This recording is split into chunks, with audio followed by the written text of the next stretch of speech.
கிறிஸ்துவுக்குள் பிரியமான தேவனுடைய வெளியேறப்பட்ட பிள்ளைகளே, கர்த்தராகிய இயேசு கிறிஸ்து நம்ம யாவரையும் ஆசீர்வதிப்பாராக. காட் பிளஸ் யூ பிரியமானவர்களே. இந்த கிரைஸ்ட் ரெவலேஷன் த மெசேஜ் 341வது முறையாக யூடியூப் வழியாக செய்தியளிக்க முடியாத பரிசுத்த ஆவியான கிருபைக்காக பரிசுத்த ஆவியானவரை கோடி கோடியாக ஸ்தோத்தரிக்கிறேன். இந்த செய்தி தலைப்பு செய்தி பாருங்கள். உமிழ் நீரினால் சேற்றுண்டாக்கினார் ஏன் என்பதை குறித்து தான் நாம் பரிசுத்த வேதாகமத்திலிருந்து நாம் பார்க்க போகிறோம். உமிழ் நீரினால் சேற்று உண்டாக்கினார் ஏன், எதற்காக அப்படி செய்தார் என்பது குறித்து நாம் வேதத்திலிருந்து நாம் பார்க்க போகிறோம். முழுமையான வார்த்தைகளை கேளுங்கள், முழு செய்திகளை கேளுங்கள், முழு ஆசீர்வாதங்களை நீங்கள் பெற்றுக்கொள்ளுங்கள். ஹல்லேலூயா. நாம் முழு ஆசீர்வாதங்களை பெற்றுக்கொண்டால்தான் நமக்கு எல்லாமே பரிபூர்ணமாய் நடக்கும். ஆகவே முழு செய்திகளை கேளுங்கள். ஓகே, கர்த்தர் உங்களை ஆஸ்வதிப்பார். அநேக நண்பர்களுக்கு செய்திகளை அனுப்புங்கள். ஏன்னா இன்றைய காலத்திலே சத்தியம் இல்லாத இந்த உலகமா இருக்கிறது. சத்தியத்தையும் போதகர்கள் போதிப்பது இல்லை, சத்தியத்தை சத்தியமாய் போதிப்பது இல்லை. ஆகவே தான் சொல்லுகிறேன், நான் பணத்திற்காகவோ எந்த ஒரு காரியத்துக்காக ஊழியம் செய்யவில்லை. கர்த்தருடைய கிருபையால் கர்த்தர் ஆசீர்வதிச்சிருக்கிறார். உண்மையும் உத்தமமாக சத்தியத்தை மக்களுக்கு சொல்ல வேண்டும் என்ற ஒரு நோக்கத்தோடு நான் பேசுகிறேன். ஆகவே அநேகருக்கு நீங்கள் செய்திகள் அனுப்புங்கள். நாம் செய்தியை பார்க்க போகிறோம். உமிழ் நீரினால் சேற்று உண்டாக்கினார் ஏன் என்பதை குறித்து நீங்கள் யோவான் 9ஆம் அதிகாரம் 1ஆம் வசனத்திலிருந்து நீங்கள் 41ஆம் வசனம் வரைக்கும் தயவு செய்து நீங்கள் முழுசாய் வாசிங்கள். நான் ஒரு சில பகுதியை மட்டும் நான் வாசிக்கின்றேன். நீங்கள் பரிசுத்த வேதாகமத்தில் முழுமையாய் வாசிங்க. மிகவும் அற்புதமான ஒரு செய்தி அது. ஹல்லேலூயா. சரி, நான் 1, 2, 3, 5, 6, 7 நான் வாசிக்கின்றேன். மற்றதெல்லாம் நீங்க வாசிங்க, ரொம்ப நல்லா இருக்கும். 35, 36, 37. Okay okay. பிறவி குருடனாகிய ஒரு மனுஷனை கண்டார். அப்பொழுது அவருடைய சீஷர்கள் அவரை நோக்கி, ரபி, இவன் குருடனாய் பிறந்தது யார் செய்த பாவம்? இவன் செய்த பாவமோ இவனை பெற்றோர்கள் செய்த பாவமோ என்று கேட்டார்கள். இயேசு பிரதியுத்தரமாக, அது இவன் செய்த பாவமும் அல்ல, இவன் செய்த பாவமும் அல்ல, இவனை பெற்றவர்கள் செய்த பாவமும் அல்ல. தேவனுடைய கிரியைகள் இவனிடத்தில் வெளிப்படும் பொருட்டு இப்படி பிறந்தான் என்று இயேசு கிறிஸ்து கூறுகிறார். நம்ம எல்லாம் பொதுவா நம்ம சொல்லுவோம், இது மாதிரி பிறவி குருடனை பார்த்து, இவங்க அம்மா அப்பா யாரோ பாவம் செஞ்சுக்கிறாங்கப்பா, இவன் முன்னோர்கள் பாவம் செஞ்சுக்கிறாங்கப்பா, இல்லை இவன் எதனா ஒன்று பாவம் செஞ்சிருப்பான்பா, அதனாலதான் இந்த மாதிரி வியாதியா பெற்றெடுத்திருக்கிறாங்க பிள்ளைய. இவன் என்ன பண்ணணும், இவங்க அப்பா என்ன பண்ணணும், இவங்க அம்மா என்ன பண்ணாங்களோ. பொதுவாக காமனா ஜென்ரல் அப்படிதானே பேசுறோம் நடைமுறை வாழ்க்கையில. ஒரு ஃபேமிலியை பார்த்து இப்படி நம்ம சொல்லிடணும் இல்லையா? நிச்சயமாக அதற்கு பின்னால ஏதோ ஒரு காரணம் இருக்குது இல்லையா? இல்லைனாக்கா இந்த மாதிரி பிறக்கிறதுக்கு வாய்ப்பே இல்லை. ஏதோ ஒரு பாவம் செஞ்சிருக்கிறாங்கப்பா முன்னோர்கள். எப்படிலாம் நம்ம சொல்லுவோம், பல காரியங்களை குறித்து நம்ம ஒவ்வொரு மனுஷனும் இப்படி பேசுவாங்க. ஆனா எந்த ஒரு காரணமும் இல்லை என்று இயேசு கிறிஸ்து கூறுகிறார். ஏன்னா பிதாவுடைய கிரி இவங்கிட்ட வெளிப்பட்டிருக்குது அப்படின்னு ஆண்டவர் சொல்றாரு. அது சில வியாதிலாம் பார்த்தீங்கன்னாக்கா தேவனுடைய நாம மகிமைப்படும்படியாக சில வியாதிகள் ஆசீர்வாதமாக இருக்கும். சில வியாதிகள் ஒருத்தனுக்கு வந்ததுனாக்கா அது ஒரு ஆசீர்வாதமா இருக்கும், அது சாபமா இருக்காது. ஏன்னு கேட்டாக்கா, தேவனுடைய குமாரனாக இயேசு கிறிஸ்து இந்த பூமியிலே இவனை சந்தித்து இந்த குருடனுக்கு பார்வை அளிக்க வேண்டும் என்று தேவன் நியமித்திட்டாரு. அப்ப இயேசுநாதர் இந்த பூமியிலே மகிமைப்படுவார் என்பதற்காக தான் இந்த பிறவி குருடனாக இவனை வைத்தார் இந்த பூமியிலே. ஒரு நல்லா புரிஞ்சுக்குங்க. இன்னைக்கு கூட சரி, ஒரு பிறவி குருடன் இருக்கிறான், இல்ல ஒரு பிறவிலே ஒரு முடவன் இருக்கிறான், இப்படிப்பட்டவர்களை எதுக்காக கர்த்தர் இங்க உண்டாக்குறாங்க கேட்டாக்கா, தேவனுடைய நாம மகிமைப்படும் என்பதற்காக தான் அது இருக்குது. ஆனா இப்படிப்பட்ட இந்த மாதிரி ஒரு பிறவி குடனோ இல்ல பிறவி நொண்டியோ இவங்க கிட்ட தேவனிடத்திலே ஒரு விசுவாசம் இல்லாமல் இருக்கிறபடினால்தான் தேவனுடைய கிரியை அவங்ககிட்ட செயல்படுறது இல்லை, வேற ஒண்ணும் இல்லை. சில வியாதிகள் ஆசீர்வாதமாகவே இருக்கும். தேவனுடைய நாமம் இந்த பூமியிலே மகிமைப்படும். ஆகவேதான் இன்றைக்கு பாருங்க, அநேக கேன்சர் வியாதி எடுத்துங்க, எனக்கு கூட ஒரு தெரிஞ்ச ஒரு மந்திரவாதி இருக்கிறாரு. அந்த மந்திரவாதியுடைய மனைவிக்கு கேன்சர்னு சொல்லிட்டு அவர் ஒரு சர்ச்சுக்கு அவர் போன சிஎஸ்ஐ சர்ச்சுக்கு போயிட்டாரு. அந்த ஐயரு பண்ணாரு, ஜெபம் பண்ணி ஒன்றும் இல்லை சுகம் மேடம், ஒன்றுமே ஆகாது, ரிப்போர்ட் நல்ல ரிப்போர்ட்டாக வரும், கேன்சர்லாம் இருக்காதுன்னு சொல்லி ஜெபம் பண்ணி அனுப்புனாரு. அவன் மிகப்பெரிய மந்திரவாதி அந்த ஆளு. கடைசியில் ரிப்போர்ட் என்ன வந்துச்சுக்கா, மந்திரமே மன்னிக்கணும், கேன்சரே இல்லைன்ற ஒரு ரிப்போர்ட் வந்தது. உடனே அந்த மந்திரவாதி அந்த குடும்பம் எல்லாம் மனம் திரும்பி இயேசுவை ஏற்றுக்கொண்டாங்க. இப்போ அவர் ஊழியம் செய்யறாருன்னு நான் கேள்விப்பட்டேன். இப்படிதான் அநேக வியாதிகள் பார்த்தீங்கன்னாக்கா அது ஒரு ஆசீர்வாதமாக இருக்கும் இன்றைக்கு இருக்கிற மக்களுக்கு. ஏன்னா தேவன் அதை சுகமாக்கும் போது அவர்கள் அதை விசுவாசத்தில் இல்லாதவைகளை இருப்பதை போல அவங்க விசுவாசிக்கணும். ஆகவேதான் கர்த்தர் வியாதிகளை, அநேகருக்கு சில வியாதிகள் வருகிறதுன்னு சொன்னால் அந்த வியாதிகள் ஆசீர்வாதமாக இருக்கும். தேவனுடைய நாமம் மகிமைப்படும் இந்த பூமியில. அப்படிதான் இந்த குருடனுக்கும் கூட தேவனுடைய நாமம் மகிமைப்படுவதற்காகவே, இயேசுவின் நாமம், இயேசு கிறிஸ்துவின் நாமம் மகிமைப்படுவதற்காகவே இந்த பிறவி குருடனை தேவன் இங்க நியமித்தார். அவங்க செஞ்ச பாவம் இல்லை, அவன் பெற்றோர்கள் செஞ்ச பாவம் இல்லை, தகப்பன் செஞ்ச பாவம் இல்லை. ஹல்லேலூயா. சரி, இயேசு கிறிஸ்து ஒளியா இருக்கிறார் என்று வேத வாக்கியம் சொல்லுது. 6ஆம் வசனத்தை பாருங்கள். இவைகளை சொல்லி அவர் தரையிலே துப்பி உமிழ்நீரினால் சேற்றுண்டாக்கி அந்த சேற்றை குருடனுடைய கண்கள் மேல் பூசி, நீ போய் சீலோவாம் குளத்திலே கழுவு என்றார். சீலோவாம் என்பதற்கு அனுப்பப்பட்டவன் என்று அர்த்தமாம். அப்படியே அவன் போய் கழுவி பார்வை அடைந்தவனாய் திரும்பி வந்தான் என்று வேத வாக்கியம் சொல்லுகிறது. நல்ல கவனிங்க. இன்னைக்கு சாதாரணமாவே ஒரு நம்மளுடைய எச்சைய கீழே துப்புனா நம்ம கவர்மெண்ட் சொல்லுது, கண்ட இடத்துல கண்ட எச்சைகளை துப்பாதீங்க, அது ஒரு வியாதி, எச்சையில கிருமி இருக்குது, அதனால எச்சைய கண்ட இடத்துல துப்பாதீங்கன்னு சொல்றாங்க. ஆனா அதே எச்சை உனக்குள் இருக்குதுன்னு சொன்னீங்கன்னாக்கா, அந்த உமிழ்நீர் உனக்குள் இருக்குதுன்னு சொன்னாக்கா, அந்த உமிழ்நீரினால ஒரு மனுஷனுக்கு இருக்கிற பயன்கள், உமிழ்நீர் உனக்குள் இருக்கும் என்று சொன்னால் அந்த உமிழ்நீர் ஒரு மனுஷனுக்குள் இருக்கும் பயன்கள் என்னன்னு கேட்டீங்கன்னாக்கா, செரிமானத்தை துவங்குகிறது. அந்த உமிழ்நீர் செரிமானத்தை துவங்குகிறது. உணவை மென்மையாக்குவது, உணவை மென்மையாக்குமா, விழுங்குவதற்கு உதவுகிறது அந்த உமிழ்நீர். பற்களை பாதுகாப்பது, வாயில் கிருமிகளை எதிர்த்து போராடுவது ஆகும். வாயில் இருக்கிற கிருமிகளை எதிர்த்து போராடுவது ஆகும் என்று சயின்ஸ் சொல்லுது. உமிழ்நீர் நமக்குள்ள இருக்கணும். ஆனா அதே உமிழ்நீரை நீங்க கீழே துப்புனீங்கன்னாக்கா மற்றவங்களுக்கு வியாதி, அந்த உமிழ்நீர்ல பல கிருமிகள் இருக்குது, கொஞ்சம் ஜாக்கிரதையா இருக்கணும். அதனால எச்சை துப்பாதீர்கள், இந்த இடத்துல எச்சை துப்பாதீங்க, நிறைய இடத்துல போட்டிருப்பாங்க, நம்ம எச்சையெல்லாம் துப்ப கூடாது.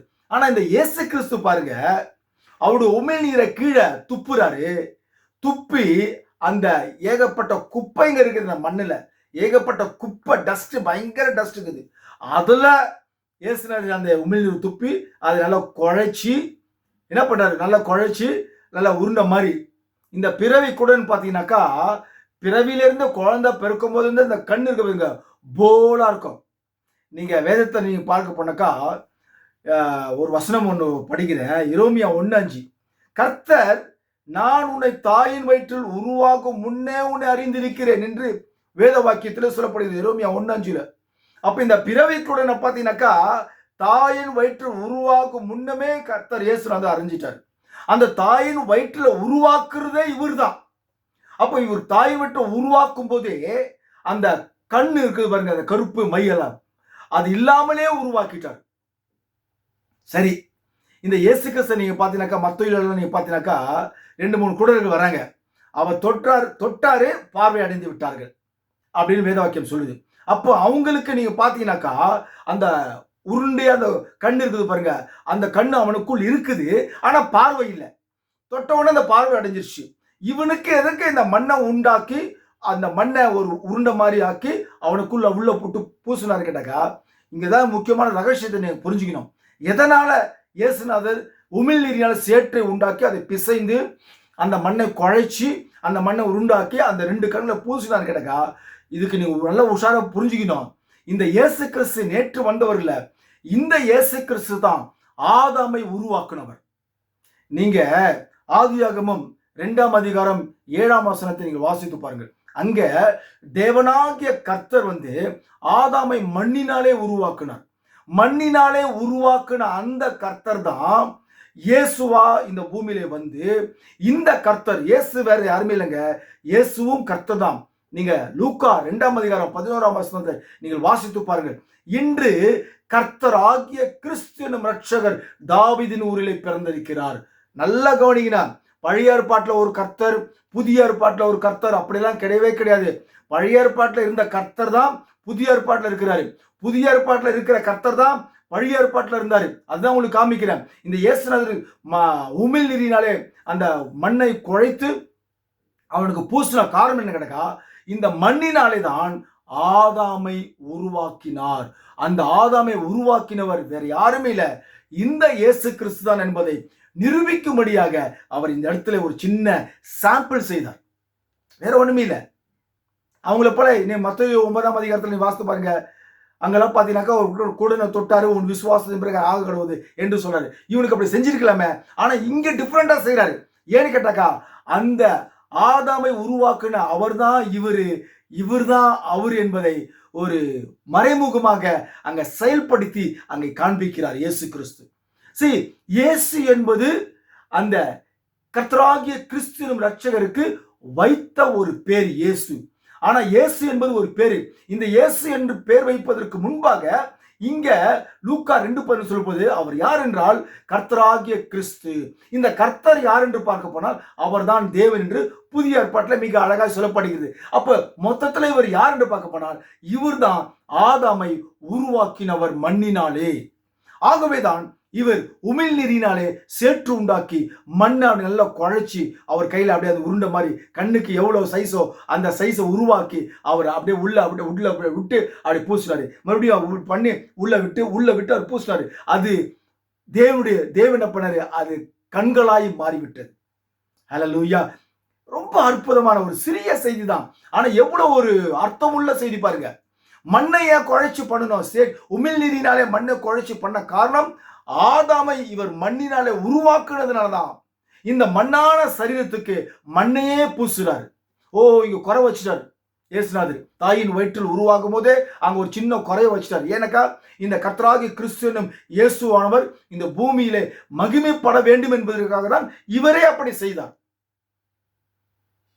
புரிஞ்சுதுங்களா? சரி, ஓகே, மண்ணை பூசிட்டாரு. சீலோவாம் குளத்துல போய் கழுவுன்னு சொல்லிட்டாரு. அங்க போயிட்டு அங்க இயேசுநாதர் பேசுறாரு. அப்பவும் பார்வடியில சீலோவாம் என்பதற்கு அனுப்பப்பட்டவன் என்ற ஒரு பொருள். உடனே இந்த பிளைண்ட் என்ன பண்றான்னு கேட்டீங்கன்னாக்கா, இந்த பிளைண்டு எல்லாரையும் தடவி போறாரு. ஐயோ, என்ன இந்த அனுப்பப்பட்டவன் என்ற குளத்துல என்னை கொண்டு போய் விடுங்கல, அந்த அனுப்பப்பட்டவன் என்ற குளத்துல என்னை கொண்டு போய் விடுங்கல, இந்த சீலோவாம் குளத்துல போய் என்னை கொண்டு போய் விடுங்கல அப்படின்னு சொல்லிட்டு அங்க ஒருத்தர் சந்திக்கிறாரு. அவர் சொல்றாரு, ஏப்பா அந்த குளத்துல ஒண்ணுமே இல்லப்பா, அந்த குளத்துல போய் கழுவினா மட்டும் கண்ணு தெரிஞ்சிருமா அப்படின்னு அவர் சொல்றாரு.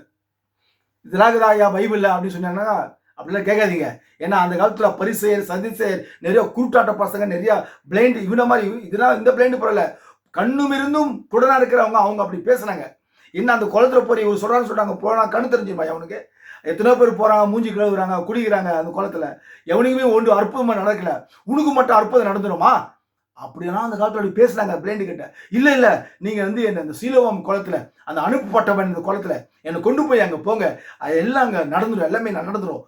இவன் இயேசு கிறிஸ்துவ பார்க்கல கண்ணால, ஆனா அந்த வார்த்தை மென்மையான வார்த்தை அவன் உள்ளத்தை தொட்டது. அந்த மென்மையான அந்த வார்த்தை அவன் விசுவாசித்தான். ஆகவே அவன் விசுவாசத்தோடு அவன் போனான். அங்க போனா என் கண்கள் திறக்கப்படும் அவனுக்குள்ள ஒரு நம்பிக்கை. ஏன்னா கர்த்தர் அவனை நியமிச்சார். அந்த இடத்துல கர்த்தராகிய இயேசு கிறிஸ்து அவனை நியமிச்சார். அப்படி நாம மகிமைப்பட முடியாது. அவன் அதே போல என்ன அனுப்புங்க, நீங்க பரவாயில்ல, நீங்க என்ன அனுப்புங்க அப்படின்னு சொல்றான். சரி, ஒருத்தர் கொண்டு போய் விட்டாரு, கண்ணை கழுவுனா, உடனே பார்வை அடைந்தான். ஹல்லேலூயா. ஏன்? அவன் ஒரு களிமண்ணு, மண்ணு சில பேருங்க முள்ளாலதான் எடுக்கணும்னு சொல்லுவாங்க. அது போல மண்ணான சரீரத்துக்கு அங்க மண்ணை கொஞ்சம் உள்ள நுழைச்சாரு, கண் பார்வை தெரிஞ்சு விட்டது. ஹல்லேலூயா. ஆகவே தேவனுடைய வெளியேறப்பட்ட பிள்ளைகளே, இவர் யார் என்று பார்க்க போனால் இயேசு கிறிஸ்து. இந்த இயேசு கிறிஸ்து தான் ஆதாமை உருவாக்கினவர், ஏவாளை உருவாக்கினவர். இந்த இயேசு கிறிஸ்து தான் ஆதாமையும் ஏவாளையும் மண்ணினாலே உருவாக்கினாரு. கண்ணு, மூக்கு, வாயு சகலத்தையும் மண்ணினாலே உருவாக்கினாரு. ஆகவேதான் பிறவி குடனா இருக்கிற அந்த மனுஷனுக்கு உமிழ் நீரினாலே ஒரு சேற்றை உண்டாக்கி அந்த மண்ணை உள்ளே அனுப்பி அவனை சுகமாக்கினார். ஹல்லேலூயா. ஒருவரும் அதை பார்க்கும்போது ஒருத்தர் சொல்றாரு, உடனே ஒரு சகோதரர், நாங்கள் உள்ள சகோதரர் சொல்றாரு, என்னையா பரிசுத்தமுள்ள ஆண்டவர் சொன்னீங்க, பரிசுத்தமுள்ள தெய்வம் சொன்னீங்க, எச்சையை துப்புறாரு, எச்சையை போய் துப்பலாமையா அப்படின்னு ஒருத்தர் சொல்றாரு. அவரு அதை கேட்ட ஒருத்தர் சொல்றாரு, இல்ல இல்ல, எச்ச துப்புனாலும் அவன் பார்வை அடைந்தானா இல்லையா, நம்ம அதை தான் பார்க்கணும், பார்வை கிடைத்ததா இல்லையா நம்ம அதை தான் கவனிக்கணும் அப்படின்னு அவரு சொல்றாரு. நான் ஒண்ணுமே இல்லைங்க, ஒரு சின்ன உதாரணம் சொல்றேன். இந்த ஸ்விம்மிங் பூல் நீங்க பாங்க, ஸ்விம்மிங் பூல்ல நீங்க போனீங்கன்னாக்கா, நீங்க தப்பா நினைக்காதீங்க அருமை சகோதரிகளே, தப்பா, நீங்க எல்லாம் என்னுடைய சிஸ்டர்ஸ் அல்லது தேவனுடைய பிள்ளைங்க, வெளியேறப்பட்ட பிள்ளைங்க. இந்த ஸ்விம்மிங் பூல்ல நீங்களாம் போனீங்கன்னு வச்சீங்களேன், நிறைய பெண்கள் வருவாங்க, நிறைய ஆண்கள் வருவாங்க, நிறைய வியாதிஸ்தர்கள் கூட வருவாங்க. ஆனா வியாதி எனக்கு இதெல்லாம் சொல்ல மாட்டாங்க, வியாதிஸ்தர் கூட ஒரு சின்ன சின்ன வியாதி உள்ளவங்களாம் வருவாங்க. அந்த ஒரே ஒரு ஸ்விம்மிங் பூல்ல பாத்தீங்கன்னாக்கா, பெண்கள் தீட்டு உள்ள பெண்கள் கூட அங்க வருவாங்க. அங்க வந்து ஸ்விம்மிங் பூல்ல குளிப்பாங்க. வியாதிஸ்தவங்க கூட இருமல், கக்குவா இருமல், இல்ல பல விதமான வியாதி உள்ளவங்களாம் அந்த ஸ்விம்மிங் பூல்ல குளிப்பான்.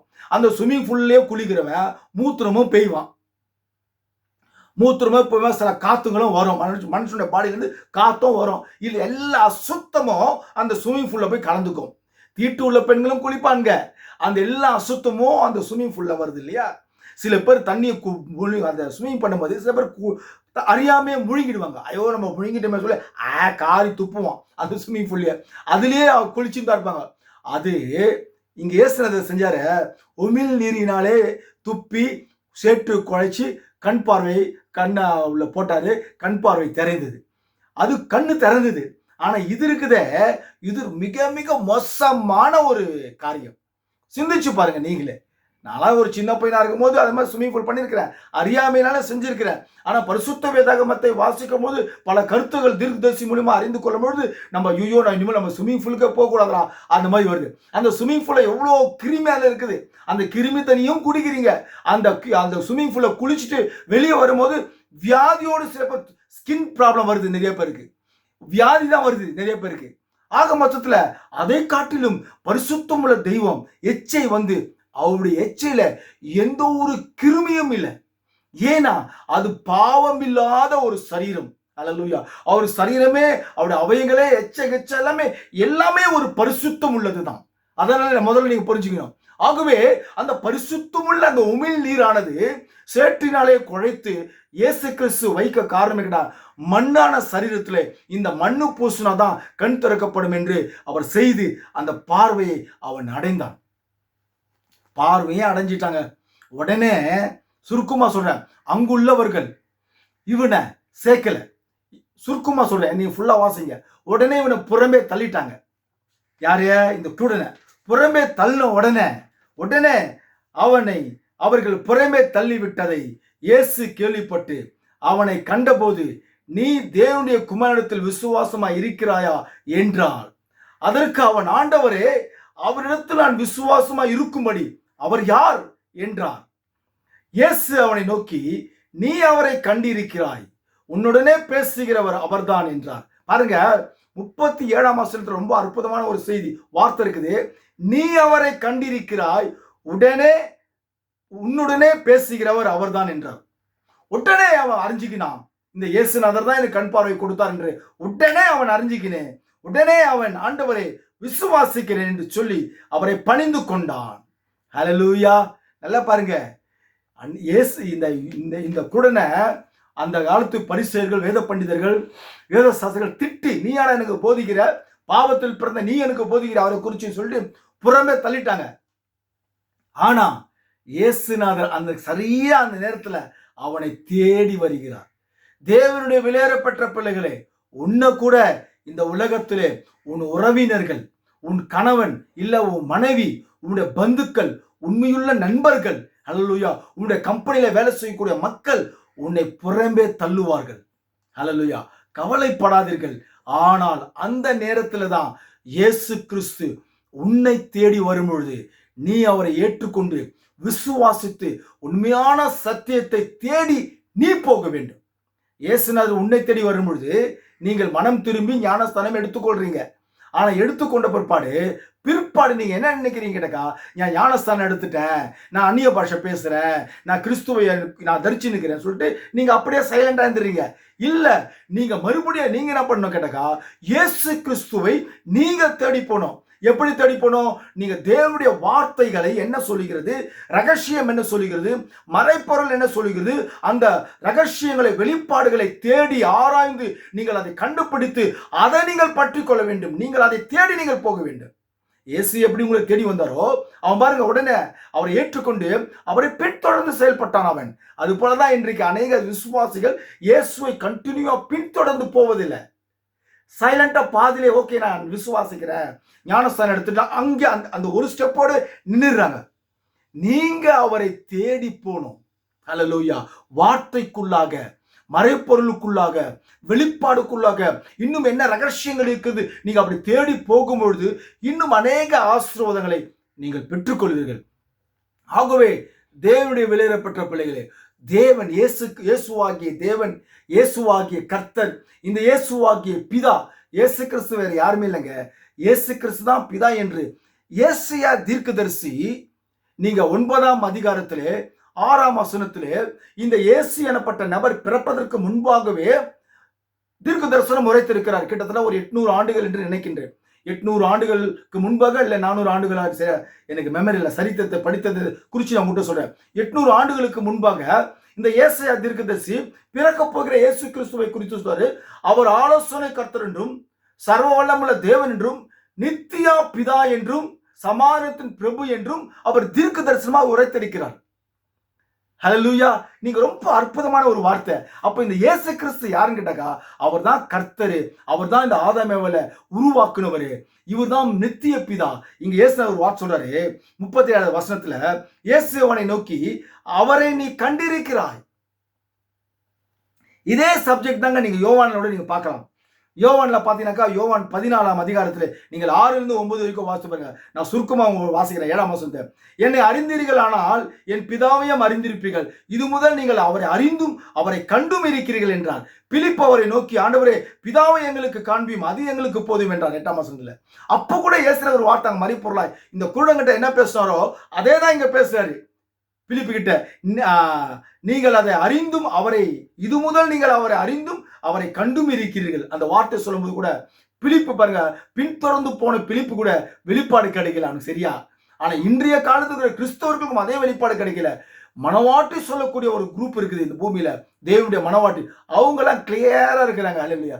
ஆகவே இந்த இயேசு கிறிஸ்து யாருன்னு கேட்டாக்கா, அவர் தான் நித்திய பிதா என்றும், அவர் தான் ஆலோசனை கர்த்தர் என்றும், சர்வ வல்லமுள்ள தேவன் என்றும், சமாதானத்தின் பிரபு என்றும் ஏசாயா தீர்க்கதரிசி 9ஆம் அதிகாரத்திலே 6ஆம் வசனத்திலே மிக அழகாக எழுதப்பட்டிருக்கிறார். ஆகவே இந்த இயேசுநாதர் தான் ஆதாமையும் ஏவாளையும் மண்ணினாலே உருவாக்கினார். ஆகவே தான் இந்த பூமியிலே இந்த பிறவி குடனுக்கு அந்த உமிழ் நீரினாலே சேற்றை உண்டாக்கி மண்ணை பூசினார். மண்ணோடு சேர்ந்தாதான் அது கண் பார்வை திறக்கப்படும். அல்லேலூயா. ஆகவே தேவனுடைய வெளியேறப்பட்ட பிள்ளைகளே, தேவன் ஒரு வியாதி ஒரு மனுஷனுக்கு வருகிறது என்று சொன்னால் அது ஆசீர்வாதமாக நிச்சயமாக அவனுக்கு இருக்கும்.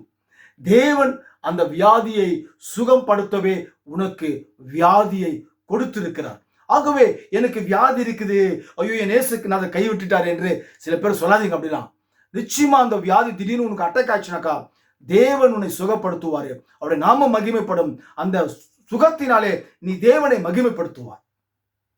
ஆகவே தேவனுடைய வெளியேறப்பட்ட பிள்ளைகளே, விசுவாசமார்கள். வியாதி நமக்கு வந்துருச்சுன்னு சொல்லிட்டு கவலைப்படாதீர்கள். வியாதிகள் எல்லாம் உனக்கு ஆசீர்வாதமாக மாறும். தேவன் உன்னை தேடி வருவார். எப்படி அந்த குருடனை தேடி வந்தாரோ, புறம்பே தள்ளும் பொழுது இயேசு அந்த குருடனை தேடி போனாரோ, உன்னையும் புறம்பே தள்ளினார்கள் என்று சொன்னால் இயேசு கிறிஸ்து உன் குடும்பத்தை தேடி வருவார், உன்னை தேடி வருவார். ஹல்லேலூயா. அவனை ஆசீர்வதித்த தேவன், அவனுக்கு செய்த அற்புதம் செய்த அதே தேவன் உங்களுக்கும் கர்த்தர் மிகப்பெரிய அற்புதங்களை செய்வார். God bless you பிரியமானவர்களே.